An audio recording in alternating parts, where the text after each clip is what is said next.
సంవత్సరకాల Bible పఠన ప్రణాళికలో 249వ రోజు సెప్టెంబర్ 5వ తారీఖు.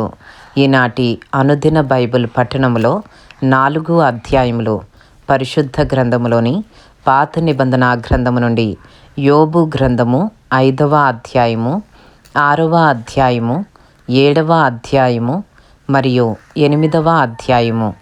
ఈనాటి భాగములోని 4 అధ్యాయములలో మొదటి అధ్యాయము యోబు గ్రంథము 5వ అధ్యాయంలో ఉన్న 27 వచనములు. నీవు మొరలిన ఎడల నీకు ఉత్తరమియ్యగలవాడెవడైనా ఉండునా? పరిశుద్ధ దూతలలో ఎవని తట్టు తిరుగుదువు?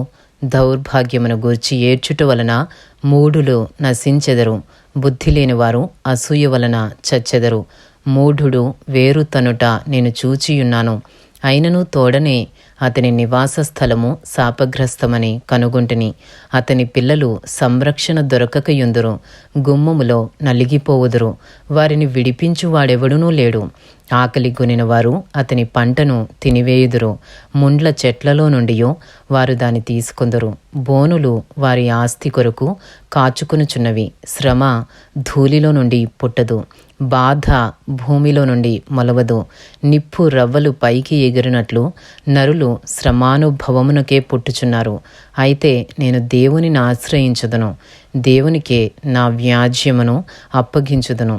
ఆయన పరిశోధింపజాలని మహాకార్యములను, లెక్కలేనన్ని అద్భుత క్రియలను చేయువాడు. ఆయన భూమి మీద వర్షము కురిపించువాడు, పొలముల మీద నీళ్లు ప్రవహింపజేయువాడు. అట్లు ఆయన దీనులను ఉన్నత స్థలములలో ఉంచును. దుఃఖపడు వారిని క్షేమమునకు లేవనెత్తును. వంచకులు తమ పన్నాగములను నెరవేర్చనేరకుండా ఆయన వారి ఉపాయములను భంగపరచును.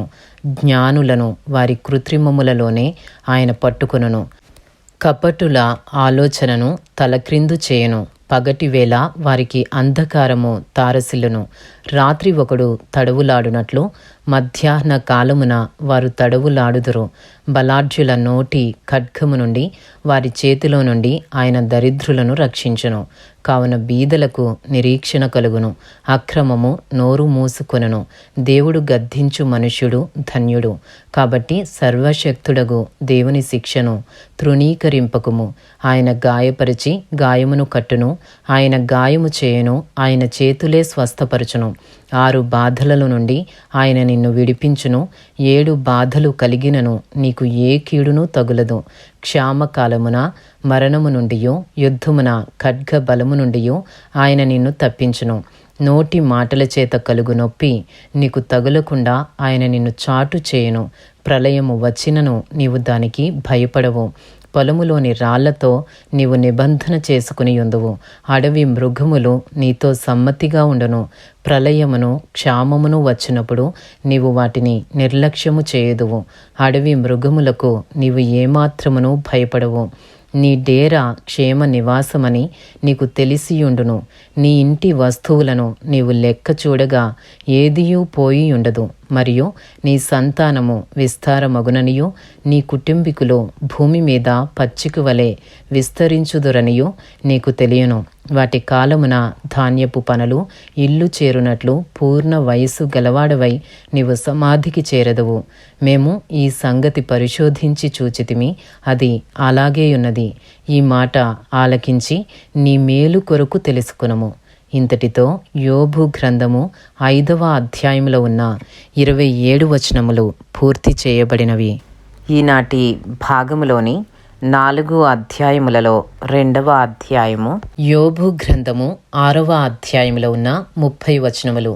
దానికి యోబు ఇట్లని ప్రత్యుత్తరమిచ్చెను: నా దుఃఖము చక్కగా తోచబడునుగాక. దాన్ని సరిచూచుటకై నాకు వచ్చిన ఆపద త్రాసులో పెట్టబడునుగాక. అలాగున చేసిన ఎడల నా విపత్తు సముద్రముల ఇసుక కన్నా బరువుగా కనబడును. అందువలన నేను నిరర్ధకమైన మాటలు పలికితిని. సర్వశక్తుడగు దేవుని అంబులు నాలో చొచ్చెను. వాటి విషమును నా ఆత్మ పానము చేయుచున్నది.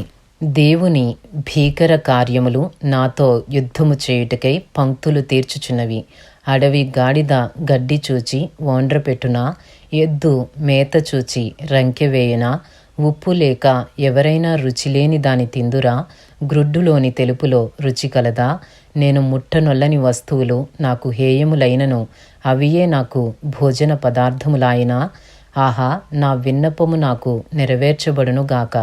నేను కోరు దానిని దేవుడు నెరవేర్చునుగాక. దేవుడు తన ఇష్టానుసారముగా నన్ను నలుపునుగాక. చేయి జాడించి ఆయన నన్ను నిర్మూలము చేయునుగాక. అప్పుడు నేను పరిశుద్ధ దేవుని మాటలను ఒప్పుకొనకుండా లేదని నేను ఆదరణ పొందుదును. మరియు నేనెంత వేదన పడుచుండినను దాన్ని బట్టి హర్షించుదును. నా బలము ఏపాటిది? నేను కనిపెట్టుకొనుట ఏలా? నా అంతము ఏపాటిది? నేను తాలుకొనుట ఏలా? నా బలము రాళ్ల బలము వంటిదా? నా శరీరము ఇత్తడిదా? నాలో త్రాణ ఏమీయూ లేదు కదా. శక్తి నన్ను బొత్తిగా విడిచిపోయాను కదా. కృంగిపోయినవాడు సర్వశక్తుడగు దేవుని యందు భయభక్తులు మానుకొనినను స్నేహితుడు వానికి దయచూప తగును. నా స్నేహితులు ఎండిన వాగు వలెను మాయమైపోవు జల ప్రవాహముల వలెను నమ్మకూడని వారైరి. మంచు గడ్డలుండుట వలనను హిమము వాటిలో పడుట వలనను అవి మురికిగా కనబడును. వేసవి రాగానే అవి మాయమైపోవును. వెట్ట కలుగుగానే అవి తమ స్థలమును విడిచి ఆరిపోవును. వాటి నీళ్లు ప్రవహించు దారి త్రిప్పబడును. ఏమీయూ లేకుండా అవి ఇనికిపోవును.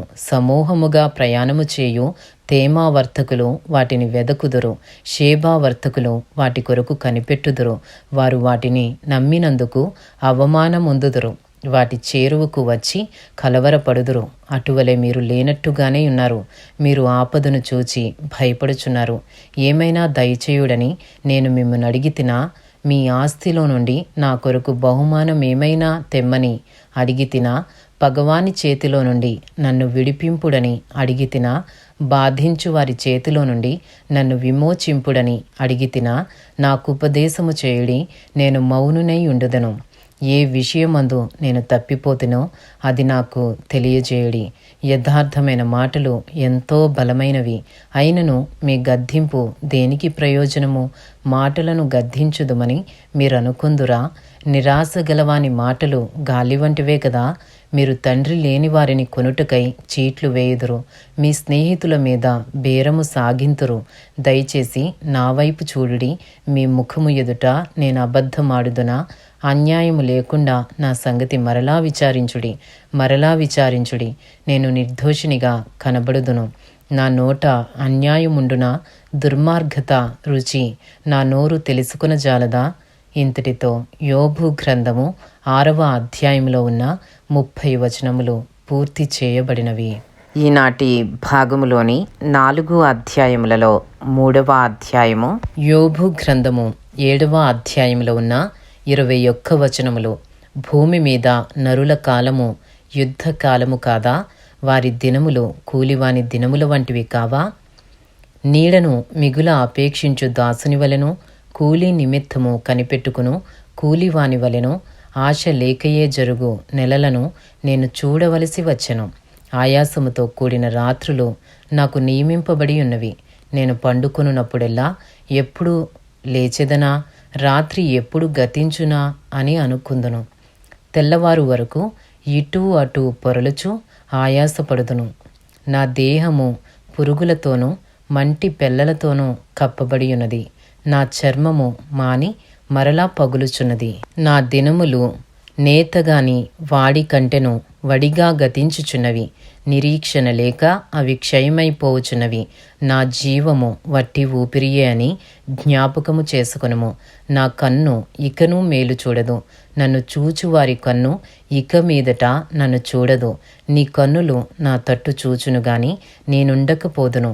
మేఘము విడిపోయి అదృశ్యమగునట్లు పాతాళమునకు దిగిపోయినవాడు మరి ఎప్పుడునూ రాడు. అతడు ఇక ఎన్నడును తన ఇంటికి రాడు. అతని స్థలము అతని మరలా నెరుగదు.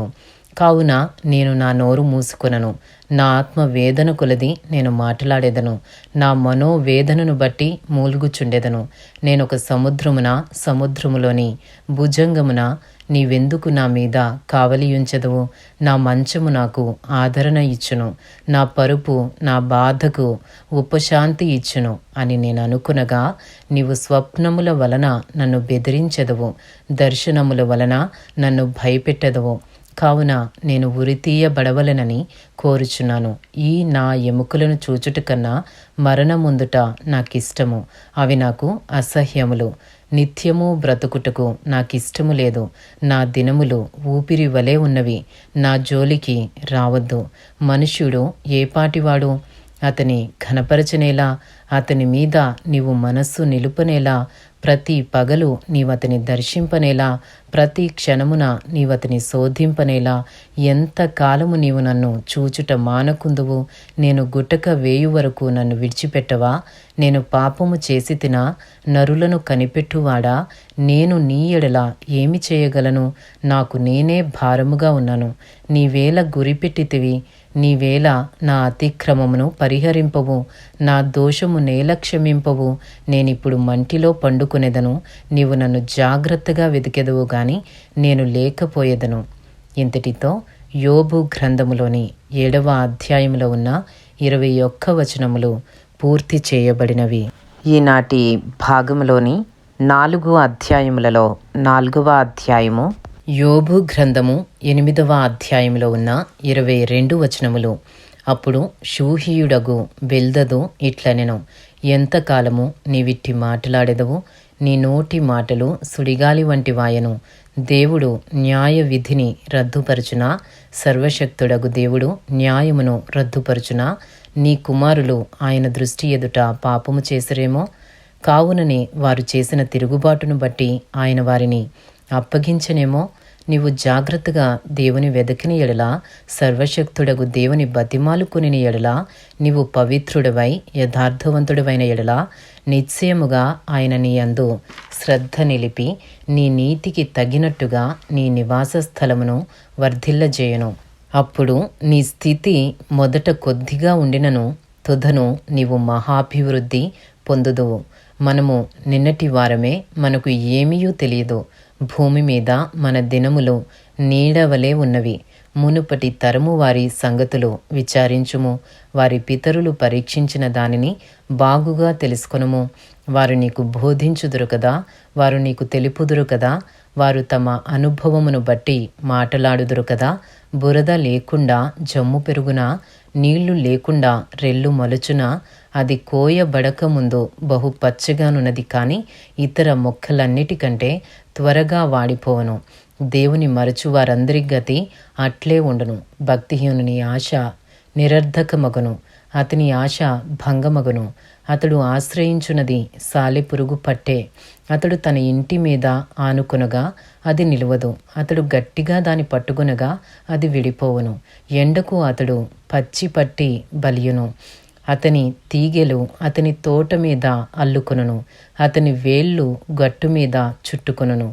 రాళ్ళు గల తమ నివాసమును అతడు తేరి చూచును. దేవుడు అతని స్థలములో నుండి అతని వెళ్ళగొట్టిన ఎడల అది, నేను నిన్నెరుగను, ఎప్పుడునూ నిన్ను చూడలేదనను. ఇదే అతని సంతోషకరమైన గతికి అంతము. అతడున్న ధూళి నుండి ఇతరులు పుట్టెదరు. ఆలోచించుము. దేవుడు యథార్థవంతుని త్రోసివేయడు. ఆయన దుష్కార్యములు చేయువారిని నిలువబెట్టడు. నిన్ను పగపట్టువారు అవమాన భరితులగుదురు. దుష్టుల గుడారము ఇక నిలువకపోవను. అయితే ఇంకనూ ఆయన నీకు నోటి నిండా నవ్వు కలుగజేయను. ప్రహర్షముతో నీ పెదవులను నింపును. ఇంతటితో యోబు గ్రంథములోని 8వ అధ్యాయములో ఉన్న 22 వచనములు పూర్తి చేయబడినవి. ఈనాటి భాగంలోని 4 అధ్యాయములు యోబు గ్రంథములోని 5వ అధ్యాయము, 6వ అధ్యాయము, 7వ అధ్యాయము మరియు 8వ అధ్యాయము పూర్తి చేయబడినవి. Thank you lord.